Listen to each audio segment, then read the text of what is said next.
Erich Wolfgang Korngold was a Viennese composer. His father was one of the main music critics. And so from a very early age, he was introduced to the finest musicians and music that there was at the time. And this is the time of, you know, the heyday of Brahms and Wagner and Verdi and all of these. And it turns out that he was an amazing prodigy very similar to Mozart in his abilities as a composer. And so he was writing operas that were performed in major houses at the age of 10.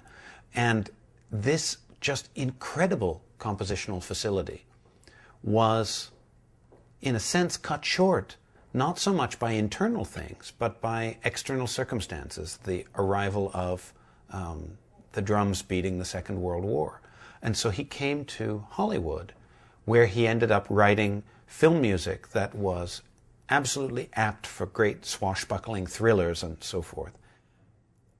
In the latter part of his life, he returned with this love of the music he'd grown up with to sort of write, in a sense, a violin concerto that tried to make a harmony between the two worlds, the world that he was living in presently in the United States and with the 1930s and 40s and the whole cinema industry and this extraordinary love and diffusion of classical music. And yet at the same time, an entire background steeped in the tradition of the great violin concertos of Brahms and Beethoven.